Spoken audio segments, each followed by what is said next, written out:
What's going on, my broskiis? My name is Toadskii, back again, here to bring you guys yet another One Piece Treasure Cruise video. And we got a really cool video today, because now that we have level limit break and everyone's experiencing that for the first time, Sugo Metal Exchanges are going to be extremely important moving forward, as we can pick up some characters to level the level limit break of certain characters. And with this month's update, of course, we have the anniversary celebration coming up in the month of May, and they've given us a pretty substantial medal exchange. So in this video today, we're going to go ahead and break it all down for you guys, give my thoughts and opinions, which ones are worth it, which ones are not worth it, and we'll see what we got. Okay, so here we go.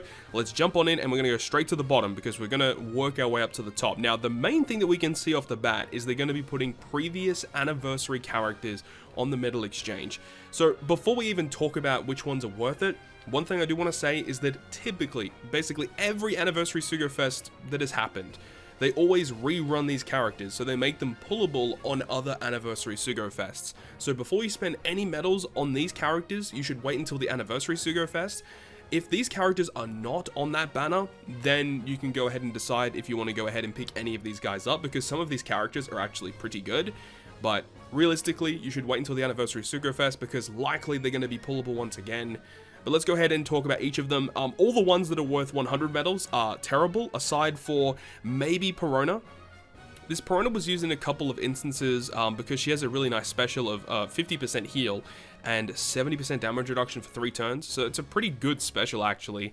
And then you've got the Ace, who has a pretty awesome special to reduce the cooldown of all characters by 2 turns, and also get a 3x chain lock also for 2 turns. But he does bind himself for 5 turns. So there's a little bit of a give and take with that type of special. So those units are okay, but the rest of those ones on the 100 medal tier are absolutely worthless. Then in the 120 medal tier, we've got a couple of decent units. We have the Chopper and the Nami that came out with the super type Luffy, Sabo, Blackbeard, and Katakuri. The Nami has a pretty good special that allows you to cut your crew's health, which was very good for some certain units, and then also you get a chain lock, so it's pretty useful special ability there. And then you've also got Chopper, and none of these units get buffed effects via the level limit break either. But Chopper has an okay special, but the thing about Chopper that's really good is his support effect attaching to Nami or Zoro to get threshold removal by 2 turns. Really nice effect there. But aside from that, those units don't see that much play. And then we've got Reiju, Shirahoshi, and the Rebecca, which came out during the super type Luffy, Law, and Kid.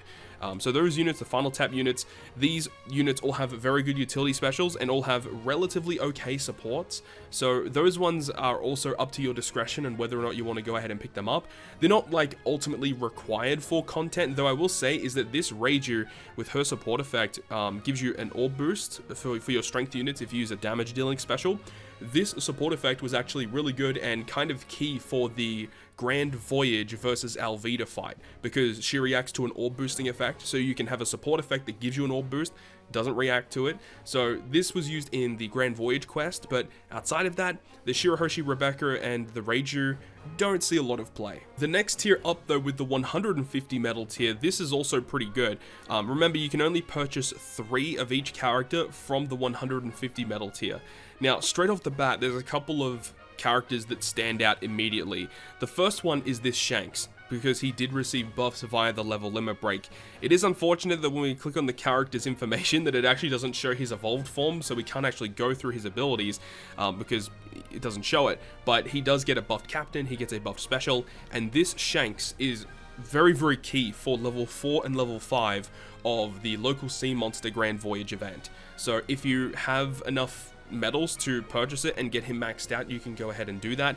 One thing I do want to mention as well is that remember this event right here with all the red tickets, this one right here, this is going to be going live very soon. Remember, I think it's May 10th is when all of these red tickets are going to be distributed, and you'll be able to get a lot of dupe reds via that. So personally speaking, I don't think I'm going to be purchasing any characters just yet until we get these red tickets, because you can pull essentially all the characters that are in this medal exchange are pullable from these free red tickets that we're going to be receiving. So you may want to hold off on purchasing characters until that point. I think that's personally what I'm going to do, considering, these medals are going to be more and more valuable moving forward. So you may want to hold off. but Shanks I think is a very good pickup. Same as Stronglord Ace, he's also going to be receiving, or he does have a buffed level limit break with a buffed captain and a buffed special, but this character currently is not required to clear any of the Grand Voyage content, so you know, you can hold off on this one as well. You can save until later. And then you got this Mihawk, who does not have a level limit break yet, but obviously could definitely receive one in the future, and with a special ability that he has, dealing 50%, I think with his 6+, it goes to 60% of the damage dealt in the previous turn as damage to all enemies. This could receive a really nice upgrade in the future, so you may want to look out for this one. V1 Zora also did get a level limit break, and I think he actually is useful in the Captain Morgan Grand Voyage event.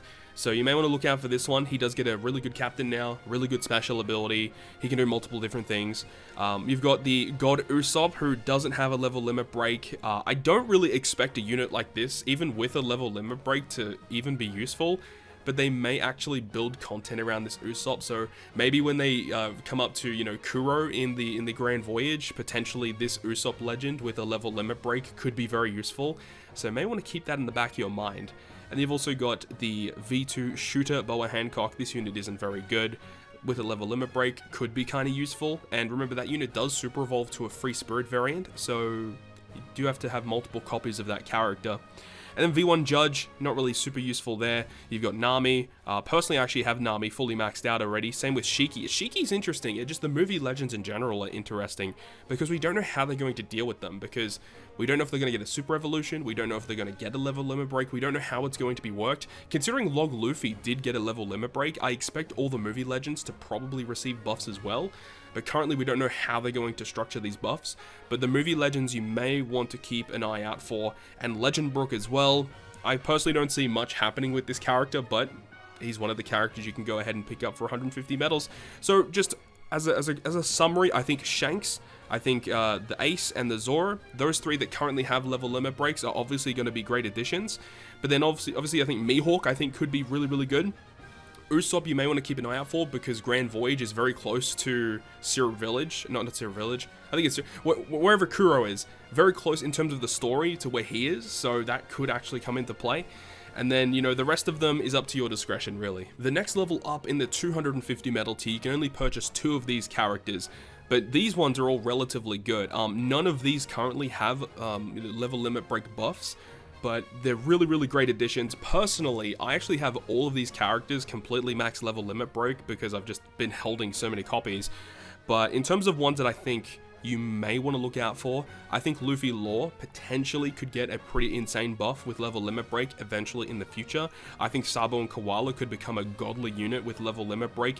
I mean, Douglas Bullet. I mean, I think honestly all of these could be insanely good. They do cost 250 medals, so just looking outside of level limit break, which one of these are ultimately worth picking up? I think if you don't have Douglas Bullet, you're doing yourself a disservice by not having him. I think if you should definitely pick up him. I think Rayleigh, high key, is a very, very good unit, but remember, we do have the anniversary Sugo-Fest coming out soon. You may want to hold off until after you do your pulls, because you may pull some of these characters during that Sugo-Fest.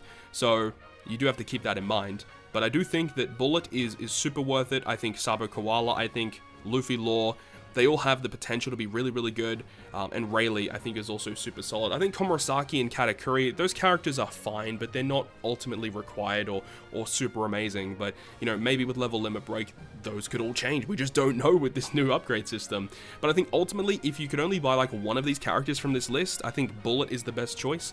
And I think probably second best choice is Rayleigh ultimately, because he's just super useful, not only just for regular content in very niche circumstances, but also he's very, very key for the Grand Voyage versus the local sea monster. And then we get to the final tier here, the 400 medal tier. You can only purchase one of these. So this is like the tier where you would pick up a character if you don't have them yet. Remember, Anniversary Sugo-Fest, May 12th or May 11th PST time, so you may want to wait until you do pulls there. But there's a very good array of characters here. We've got Super Type Blackbeard. This guy's very good for the versus Luffy Grand Voyage content to remove the damage limiter on the final stage. Very, very good.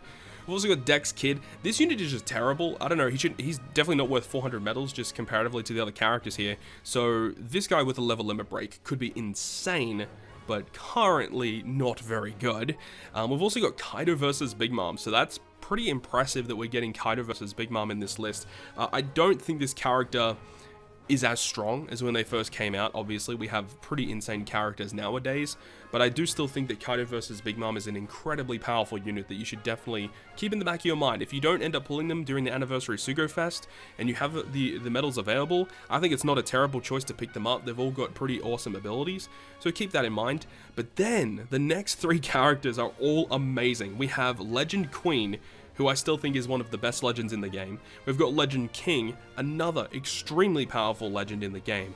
And then we've got Summer Vivi. So I think previously in last month, or currently in this month's tier list, in this month's medal shop, we actually have Reiju, and now the month after they're just going to put in Vivi. So that's awesome. This Vivi is incredible. Great captain ability. I mean, strength, cerebral, free, spirit boosting, gets rid of special bind as a captain is always nice to have.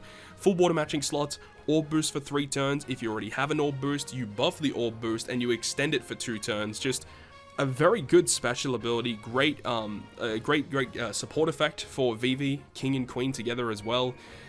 I think all of these characters are honestly worth it. Like, I think King, Queen, and Vivi are the ones you should be looking out for the most. If you don't have any of those after the anniversary Sugo-Fest pulls, then you should come back here and probably pick one of them up, because they're all amazing. Kaido vs Big Mom, Blackbeard, and Kid are definitely a little bit lower priority, but they are relatively good in their own ways. But of course, with the update to level limit break that we've talked about a lot in this video, these bottom 2 tiers of legends are the ones that we're definitely going to look forward to the most, just due to this new system, because they're going to be receiving amazing upgrades and they're going to be worthwhile pickups. Remember that they do restrict the amount of copies that you can pick up with the recent updates, which is a bit of a shame, but it does make sense.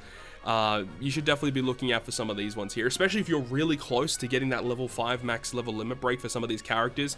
You may want to pick up a copy or 2 just to get them over the edge there. But of course, wait until the anniversary Sugo-Fest coming May 11th PST, May 12th JST. It's hopefully going to be a big Sugo-Fest where you can pick up plenty of duplicate characters and hopefully some new ones along the way as well. So that's going to wrap up this video today. Thank you very much for watching, and if you guys did enjoy the video, make sure you go ahead and leave a like, and if you want to stay up to date with all the content that I post, including more One Piece Treasure Cruise content, make sure to hit the subscribe button down below. But on that, guys, I'll see you guys within the next video.